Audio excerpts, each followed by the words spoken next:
Hi, good evening, very warm welcome. It's Gene from Avstar. I'm going to be playing, just as a background, video from China Observer, who I subscribe to on YouTube.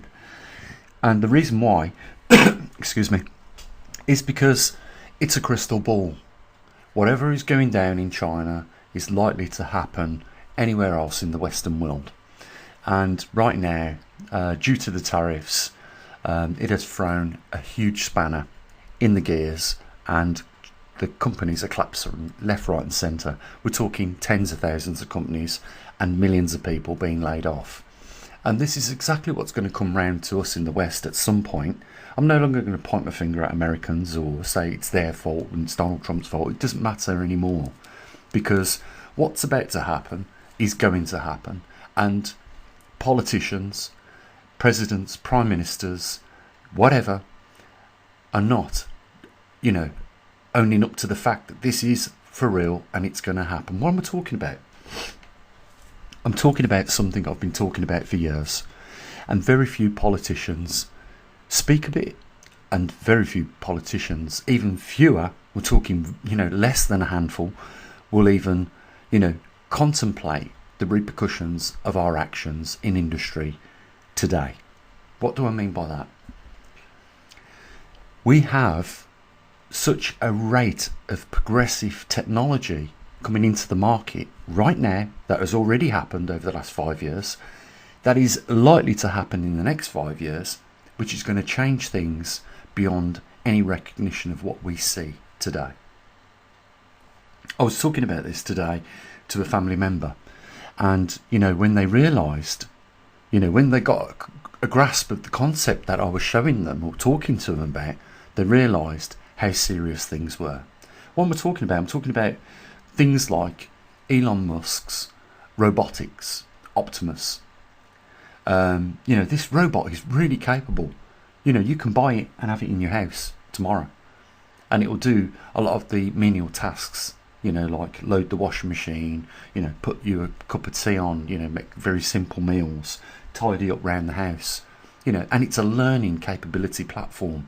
So it means the longer you have it, the more it'll get an understanding of what its purpose is around your home, and it will aim to achieve that. But when we get, in the near future, even more capable robots, then it is over for human labour at that point, because you cannot compete. You can't compete with a robot that works 23 hours a day, needs 1 hour to charge up, and then it will do another 23 hours of work. You can't compete with that, because you're susceptible sometimes to illness, and therefore you can't work because you're ill. But the robot doesn't get ill, it just carries on. You have to have holiday pay, sick pay. Robots don't. They just carry on and on and on. And the rate of work would be more efficient. The margin of error will be less than a human. They're just going to outperform us on every level. Their intelligence is already above the level of the human beings right now. So, if you're thinking about, going to university to study for a degree, it might be a total waste of time, because by the time you've got your degree, there will be something replacing that job in the form of artificial intelligence and robotics. And the family member was saying to me, well, you're never going to replace surgery, surgeons. I said, yes, you will. I said, because first of all, the error for margin of error will be zero, or very close to zero, where the human error is a greater risk.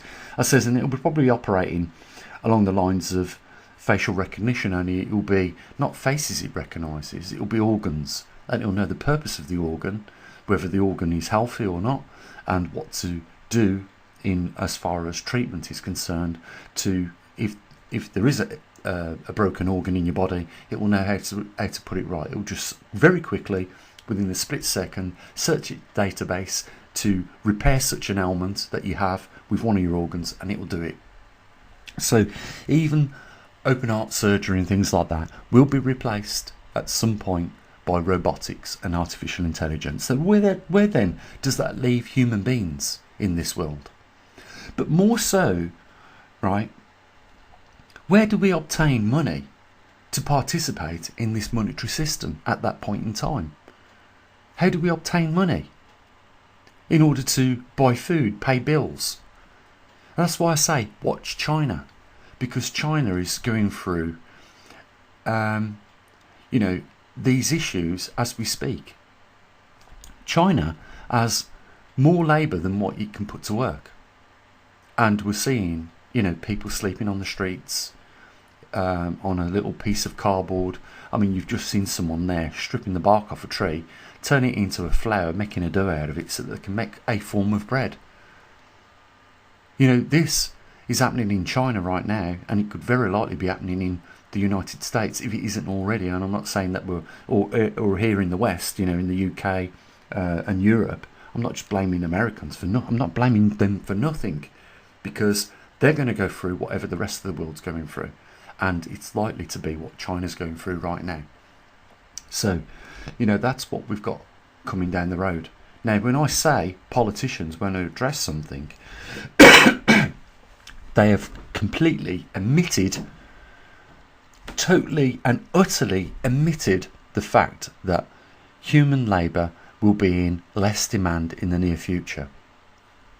They have totally omitted the fact that this is going to happen, and when it does, how are human beings going to obtain money in this monetary system that we've got, in this capital system? If we're going to keep it going, how are we going to therefore allow people to participate in the system? Are we going to give them a universal wage? Not a credit, a wage. Are we going to pay them a subsidy not to work? Because I doubt that is going to be the case. From what I can see right now, they are happy to see people on the streets. The governments are. I saw something absolutely heartbreaking today. Listen to this. I went and popped into Coventry because I live on the outskirts of Coventry, and I popped into the city centre with the family members today. And on walking through the main high street, there was a person who had parked their wheelchair next to them and got onto the floor, wrapped themselves up in blankets and gone to sleep. And I said to my family member, who's a professional care worker, she's a management for caring industry, I said, there's no need for this. I said that person is quite entitled to all the benefits and pips that anyone could possibly get in this country, because if they're disabled, would give them that. They would get a house, they would get food, they would get money, they would have enough. They would have social workers making sure that they got electricity, gas and food, and yet there that person was lying on the floor with the wheelchair parked next to them, and they were wrapped up on the floor in blankets, homeless. I said to the family member, because of having a bit of understanding, of her role and her position, I said, well, there could be also mental issues here. I said, but what, social services could easily step in and help this person at this situation. And thousands of people are walking past. No one's helping. That's what people do this day and age. The most vulnerable people in our society are just overlooked, because they say to themselves, or at least I think they do, why should we help that person? Why should we get involved? I've got enough on my plate. I have to worry about putting electric in my meter and putting gas in my meter and putting food on my table. My family come first. It's just the wrong attitude, because if we're all fighting the fight individually, then we're very easily taken care of. But if we all come to collective togetherness and work together, then there's a formidable force to reckon with. And you can change things. And you can change things. And I'm telling you now, guys, I am absolutely petrified of what the future is going to bring. Because artificial intelligence is going to replace everything. Literally everything. And with the increasing population, which is, okay, if you want to argue, okay, it is slowly, gradually declining, but not noticeably, but that it is said that the population of the world is slowly declining, but we still stand at 8 billion people, and technology is just whipping the jobs and the labour-intensive industries away left, right and centre at a faster rate now than it ever has done. And nobody is bringing it to the attention of these politicians. The big problem is, if technology keeps increasing at the rate it does, yes, we all love a bit of technology. It helps, and it helps our, day. It makes things easier for us. It makes us look better because we've got technology. We can, I know people that are using their artificial intelligence capabilities to do their work for them. But we're talking a very, very small amount of people that are putting artificial intelligence to work. But if we do not do something about this now, it will be too late by the time it comes. And if you think that there's already a lot of people on the streets, I could show you most of the cities in the UK where there are thousands, tens of thousands of people on the streets. If we don't do nothing about it right now and nip this problem in the bud, and I think, it's a very serious problem, but if we do nothing about it now, it will be too late by the time the problem becomes a massive, huge issue. We need to put this on the agenda of the politicians, and it needs to take more priority than global warming, climate change, and we need to put these matters before the wars and everything else that's happening, the genocide around the world that is happening. We need to put this first and foremost on the agenda of the governments around the world, because rest assured this is happening, and it will continue to happen, and it will escalate this problem. If we don't do nothing about it now, if we don't have the foresight to see this is coming, and you should be agreeing with me 1,000% here, it is definitely coming. If we do nothing about it now, the whole thing could collapse around us in the near future. We're not far away, probably 5 years away. Think about it. Has technology created more jobs or taken jobs away from the developed markets? Is it likely to take more jobs in the near future when we start bringing in robotics from Tesla and DARPA?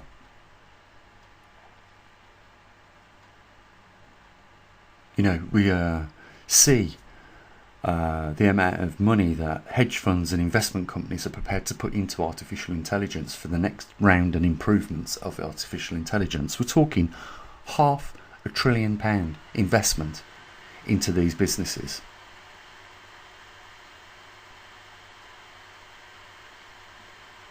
Where is the human being going to be in this picture? The only other thing I'm going to say, and that's because I'm a Christian, is I think it's an abomination what we've done with robotics, especially the Optimus type of robotics and the ones that DARPA are producing. Because God created us in his image, and that was the perfect form. And what have we done? We have created robots in our image, and now I think that is an insult to God and a slap in his face. Robots should never have looked like humans or humanoid, because it's an insult to God, as far as I'm concerned. God created us in his image, and we go and create something in our image. And what are we trying to say here? We're stepping on the feet of God when we do that. Think about that. I don't think, a robot should look like a robot and not like a human being. Why do we want it to look like us? Is it so that we will accept it easier if it looks like us? It's more acceptable in the form of a human being. Because it doesn't need to. That is absolute cosmetics. A robot does not need to look like a human being. But why has it taken the form of a human being? Why has human beings created it in our form? It's just wrong in my view.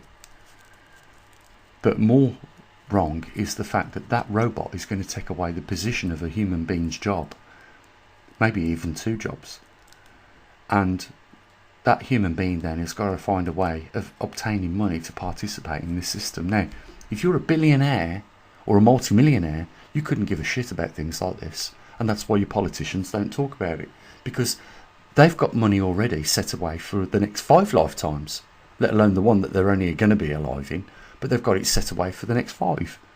So the cost of living crisis doesn't affect them. The cost of energy doesn't affect them, and all the other costs. But more importantly, the need to have a job wouldn't even enter their mind, because they don't need to work because they've got that much money. They've got it all taken care of.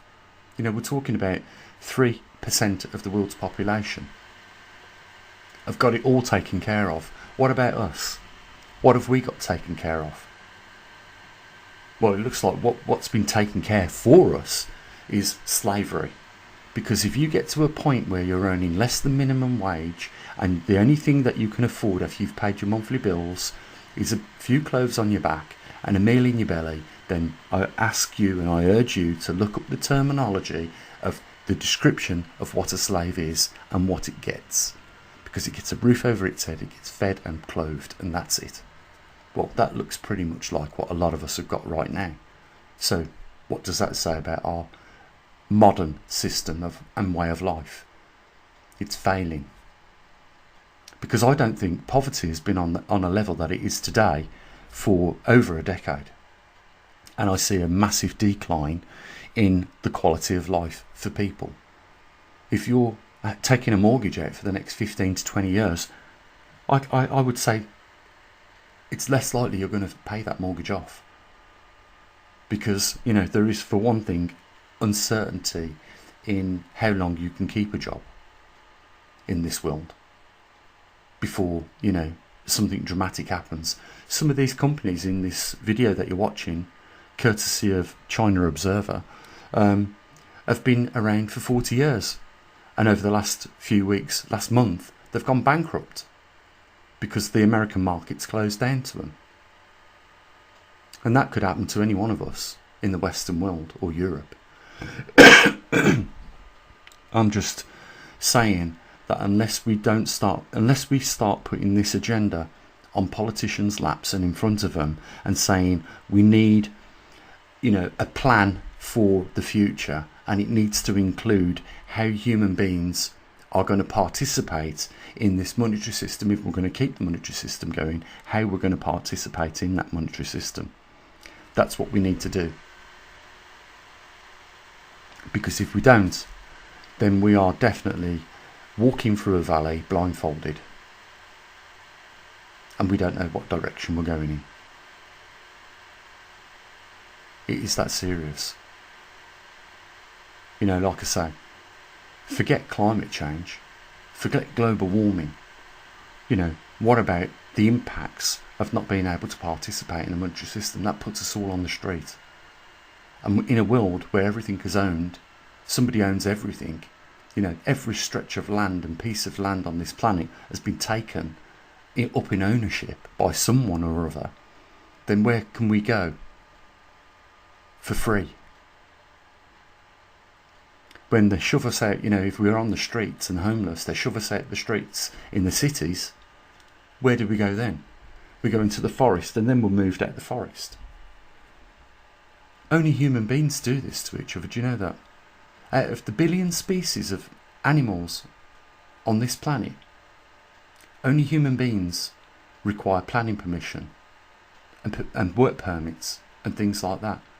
A bird out in your back garden now, out the window that you're looking at, can build its nest wherever it wants. No planning permission, no work licenses, no taxes, and they're surviving. If 1 million species and we're the only one that can't survive without all these things, there is something wrong with us. Because 1 million other species on this planet has got it figured out. And yet we class ourselves as being an intelligent species, when we are the only one that is doing something different to the 1 million others on this planet. Something's wrong. Something's gone very badly wrong. And we cannot stand in the room with all the other 1 million species of animals and say, you lot are all crazy, the 1 million of you and all your species and the trillions of you, all in total, are all wrong, and just this one species stands up and says it's right. then that needs to be questioned and looked at, because that is exactly what we're doing right now. Something needs to change, and it needs to be on the agenda of these politicians tomorrow, and we can't wait for that. Fuck the factories and everything else at this moment. Let's get this down in front of a politician and let him let him know exactly what the repercussions are that are coming, because whether there is 10 factories open tomorrow in the West, it won't make any difference, because eventually technology will remove the labour intensive industries away from human beings. They won't have a job, and if they've got no job, they ain't got no money to pay the bills, and if they ain't got no money to pay the bills, they're on the streets. And that's why I say to you, take a look at the populations that are consistent of more people in that population. A good example is China, one of the largest populations in the world. One of two, I'd say, China and India, both competing now for the largest population in one country. So if you watch what goes on in China, it gives you an idea of what will come down the road eventually to our smaller nations in the West. And this will happen, guys. There's a link down there if you want to help support us. It's entirely up to you. It's not mandatory. But, we can't do this without support. And what we do here mainly, and I know a lot of people only come for that, we get used absolutely terribly. And it's really bad when you look at the video views, because we know why people come to this channel. They come for the magnetic pole reversal positions, and then they piss off. And they don't contribute. Most of them, the majority of them, do not contribute. Do you understand that? 99% of the people that view these videos are non-contributors. They just come, they take, and they go. So if you want to become a supporter and keep these things coming, this information coming, and I can't do pole shift every day, guys. It would be like watching paint dry. But what I can do is talk about other interesting topics, like what I have done in this video. But it'd be great if we could get some support, because I see what other people are getting supported by, and I think, well, why do human beings support such a thing like that and not something important like what we do on this channel? I asked that question. So there's a link down there if you want to help support. And the only thing for me to say is, give me your thoughts in the comment section. But more importantly, take care of your loved ones. As always, bye for now.